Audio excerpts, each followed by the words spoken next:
பலவிதமான துன்பத்தையும் பலவித வேதனையும் அனுபவித்துக் கொண்டிருக்கிறாங்க. எனக்கு ஒரு சுகம் கிடைக்காதா? எல்லா ஜனங்களும் சுகமாய் வாழுகிற வேளையில என்னுடைய வாழ்க்கையில ஒரு சுகம் கிடைக்காதா என்று சொல்லி அந்த தாய் பலவித வேதனையை அனுபவித்துக் கொண்டிருக்கிறாங்க. பலவிதங்களில போராட்டத்தில் அந்த தாய் வாழ்ந்து கொண்டிருக்கிறாங்க. எனக்கு ஒரு சுகம் கிடைக்கணும், எனக்கு ஒரு விடுதலை கிடைக்கணும், எனக்கு ஒரு அற்புதம் நடக்காதா என்று சொல்லி அந்த தாய் வாழ்ந்து கொண்டிருக்கிறாங்க. கொஞ்சம் கூட நிமிர முடியாத கூனி தன் வாழ்க்கை முழுவதும் பலவிதங்களில போராட்டம். ஆனா அந்த தாய் செய்த காரியம், ஆண்டவரை அவர்கள் தேடினார்களாம். பலவிதங்களில போராட்டங்கள், பாடுகள், உபத்திரவங்கள் இருந்தாலும் அவன் நம்ம ஆண்டவரை ஒரு நாளும் மறக்கல. தேவாலயத்தின் நடுவில் வந்து உட்கார்ந்து இருந்தாங்க. எப்படி ஆகிலும் எனக்கு ஒரு சுகம் வேண்டும், நான் எங்கெங்கயோ போய் பார்த்துட்டு எனக்கு ஒரு சுகம் கிடைக்கல, ஆனா நிச்சயமா இந்த ஆண்டவராகிய இயேசு கிறிஸ்து எனக்கு ஒரு சுகம் தருவார்னு சொல்லி நம்ம நம்பினாங்கம்மா. இதோ நீங்கள் பார்க்கிறது போல எவ்வளவும் நிமிர முடியாம 18 ஆண்டுகளாக பலவீனப்படுத்துகிற ஆவியை கொண்டிருந்த அந்த தாயானவள் கொஞ்சம் கூட நிமிர்ந்து பார்க்க முடியாது. பலவிதங்களில வேதனை தான், சரீரத்துல பலவிதங்களில உபத்திரவங்கள் தான். அந்த வேதனையும் தாங்கிக் கொண்டு, உலக ஜனங்கள் ஏளனமாய் பேசுறதையும் தாங்கிக் கொண்டு அவர்கள் வாழ்ந்து கொண்டிருக்கிறாங்க. ஆண்டவராகிய இயேசு கிறிஸ்து ஒரு பட்டணத்திற்குள்ள வருவார் என்று சொன்னால் அவர் திரளான ஜனங்களுக்கு பெரிய பெரிய அற்புதங்கள் செய்கிறவராக, அநேகரை விடுவிக்கிறவராக ஆண்டவராக இயேசு கிறிஸ்து வருவாராம்.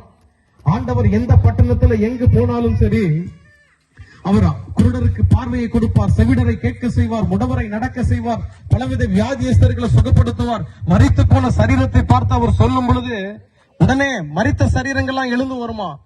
அவ்வளவு வல்லமை படைத்த கடவுள். அவர் திரளான ஜனங்களை விடுவிக்கிறவராக, அநேகருக்கு அற்புதங்களும் அதிசயங்களும் செய்கிறவராக அந்த பட்டணத்தின் வழியாய் ஆண்டவராக இயேசு கிறிஸ்து வந்து கொண்டிருக்கிறார்.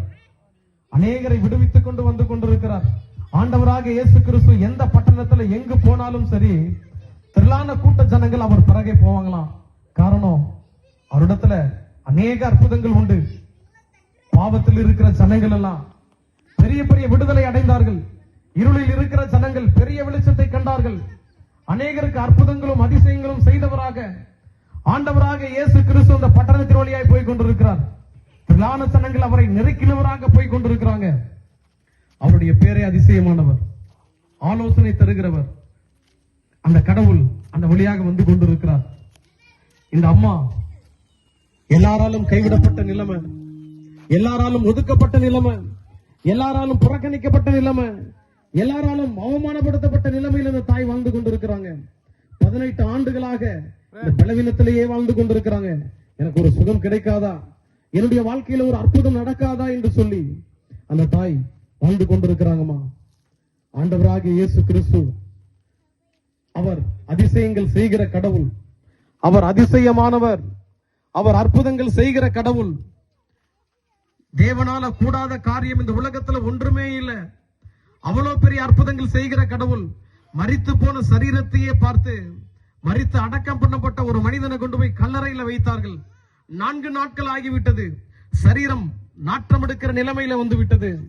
ஆனால் அந்த சரீரத்தையே பார்த்து, லாசருவே வெளியே வா என்று சொல்லும் பொழுது மரித்து போன சரீரமே வெளியே வந்ததாம். அந்த அளவுக்கு வல்லமை படைத்த கடவுள் இதோ உங்கள் நடுவில் அவர் உலாவிக் கொண்டிருக்கிறார். 18 ஆண்டுகளாக பலவீனப்படுத்துகிற ஆவியை கொண்டிருந்த அந்த தாயானவள் எல்லாராலும் ஒதுக்கப்பட்ட நிலைமையில, எல்லாராலும் தள்ளப்பட்ட நிலைமையில அந்த தாய் வாழ்ந்து கொண்டிருக்கிறாங்க. ஆண்டவராக இயேசு சமூகத்தில் போகும் பொழுது ஆண்டவராக இயேசு கிறிஸ்து